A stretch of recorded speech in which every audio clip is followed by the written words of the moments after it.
आप सभी को मेरा नमस्कार। आज हम पढ़ेंगे संविधान और सामाजिक बदलाव के अवसर। भारतीय संविधान के विशेषज्ञ ग्रानविल ऑस्टिन का कहना है कि भारतीय संविधान में 3 प्रमुख तत्व हैं जो आपस में सहजता के साथ एक दूसरे से जुड़े हुए हैं और ये तीनों एक दूसरे के बिना अधूरे हैं। ये तीनों तत्व कौन कौन से हैं? तो सबसे पहला है राष्ट्रीय एकता, दूसरा है लोकतंत्र और तीसरा है सामाजिक परिवर्तन। भारत में राष्ट्रीय एकता की कल्पना हम लोकतंत्र और सामाजिक परिवर्तन के बगैर नहीं कर सकते, क्योंकि राष्ट्रीय एकता तब तक संभव नहीं है जब तक हमारे देश में लोकतंत्र स्थापित न हो, और दूसरा हमारे समाज में जब तक परिवर्तन नहीं होगा। हमारे समाज में कई कुरीतियाँ हैं, जिसमें जाति प्रथा खास करके बहुत बड़ी कुरीति है। यदि जाति प्रथा में जब तक परिवर्तन नहीं होगा तब तक सब कोई एक साथ राष्ट्रीय एकता के साथ कभी भी बंद कर नहीं रह सकते। और इसी प्रकार सामाजिक परिवर्तन एकता व लोकतंत्र के बिना नहीं हो सकती। समाज में यदि हमको परिवर्तन लाना है तो इसके लिए समाज के सभी लोगों को एक होकर रहना होगा, चाहे वो अमीर हो, गरीब हो, कोई भी जाति हो, कोई भी धर्म हो, सबको एक साथ रहना है, एकता के साथ रहना है। और इस एकता को बनाए रखने के लिए लोकतंत्र जो है सबसे ज़्यादा जरूरी है। इसलिए ये तीनों का होना आवश्यक है, जिसमें राष्ट्रीय एकता, लोकतंत्र और सामाजिक परिवर्तन। संविधान को संविधान सभा में प्रस्तुत करते हुए डॉक्टर भीमराव अंबेडकर ने भारतीय संविधान के समक्ष 2 खतरों को इशारा किया था। 2 खतरा कौन कौन सा? तो सबसे पहला इनका कहना था सामाजिक असमानता भारतीय संविधान के लिए सबसे बड़ी खतरा है, और दूसरा है जातिवाद।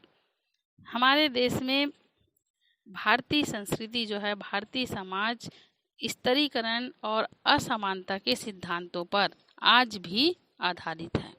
जहाँ पर कुछ लोगों के पास असीम धन है, बहुत ज़्यादा धन है, और अधिकांश जनसंख्या यहाँ पर गरीबी में अपना जीवन यापन कर रहे हैं। तो 26 जनवरी 1950 को हम विरोधाभासों से भरे जीवन में प्रवेश करने जा रहे हैं। ये कहना था डॉक्टर भीमराव अंबेडकर का। राजनीति के मामले में हमारे यहाँ समानता होगी, ये अंबेडकर का कहना था कि राजनीति के मामलों में हमारे यहाँ समानता होगी। राजनीति में सबको समान अवसर मिलेगा, चुनाव लड़ने का या राजनीतिक दल बनाने का, वोट मांगने का, प्रचार प्रसार करने का, हर चीज़ में समानता होगी।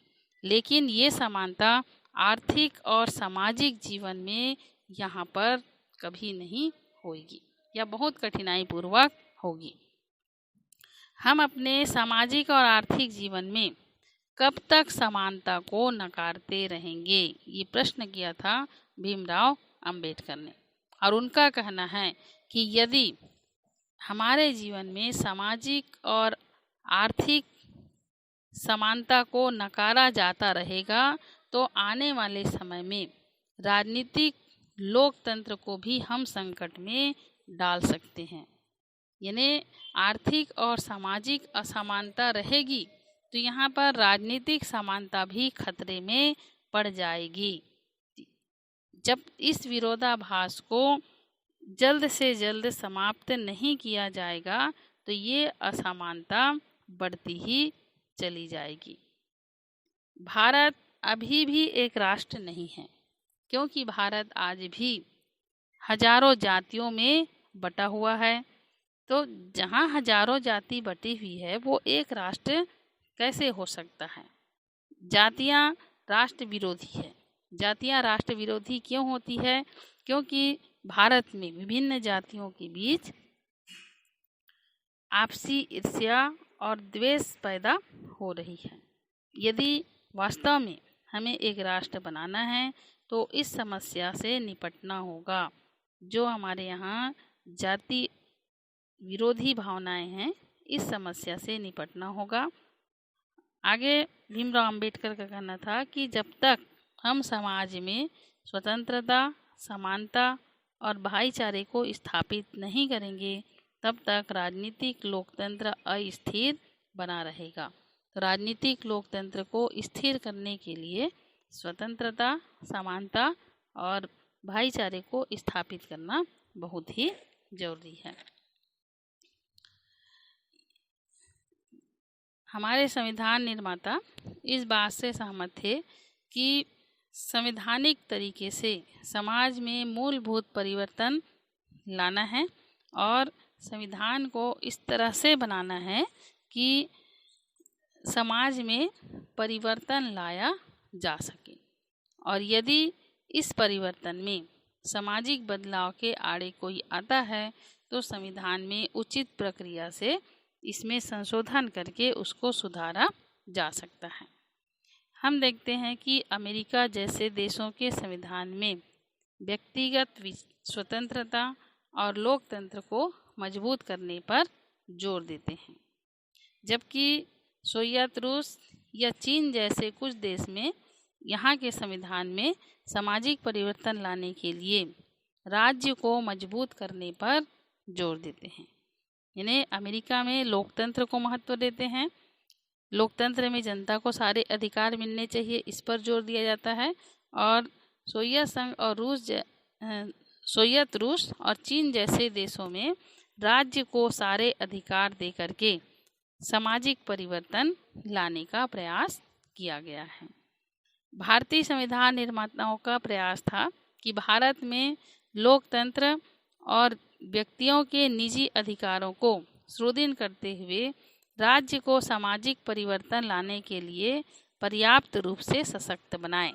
यानी राज्य में जो सरकार होगी उसको हम ऐसा सुदृढ़ बनाएं कि भारत में लोकतंत्र और व्यक्ति के जो निजी अधिकार है उसको ये सरकार रक्षा कर सके। संविधान निर्माताओं की कल्पना में भारतीय राज्य केवल कानून व्यवस्था बनाए रखने का काम नहीं करेगा, बल्कि सदियों से चली आ रही हमारे यहाँ जो भेदभाव है, जो असमानता है, भेदभाव मतलब जातिगत भेदभाव, स्त्री पुरुष में भेदभाव, असमानता में आर्थिक असमानता और राजनीतिक असमानता, धार्मिक असमानता, कई मामलों में हम असमानता देखते हैं, महिला पुरुष में असमानता। तो इसको मिटाने के लिए 200 वर्ष की जो हम औपनिवेशिक शासन से पिछड़ी अर्थव्यवस्था को झेलते आ रहे हैं उसको सुधारने का जिम्मा भारतीय संविधान उठाएगा।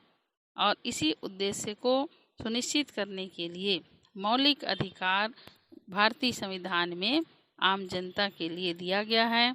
मौलिक अधिकार भारतीय संविधान में विस्तार रूप से हमको प्राप्त है और इसी क्रम में आगे मौलिक अधिकार के साथ साथ राज्यों को भी अपना कर्तव्य निभाने के लिए उनको निर्देशित किया गया है कि राज्य के मार्ग निर्देशक तत्व या नीति निर्देशक तत्व, इन नीति निर्देशक तत्वों में राज्य जो है ऐसा काम करती है जिससे वहाँ की जनता, वहाँ के लोग, वहाँ पर्यावरण संरक्षण, जो हमारी पुरानी धरोहर है वो ये सब जो है बनी रहे।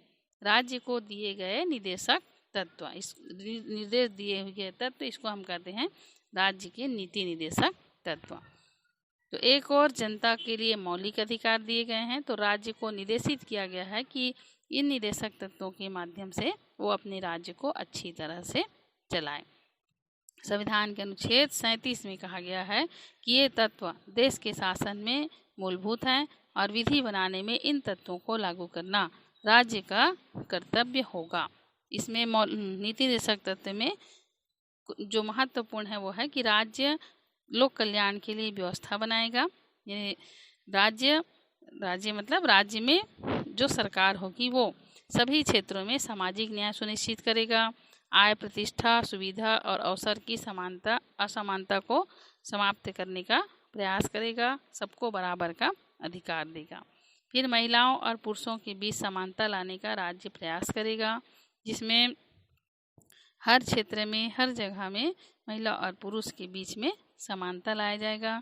14 साल की आयु तक के बच्चों को निःशुल्क शिक्षा की व्यवस्था दी जाए।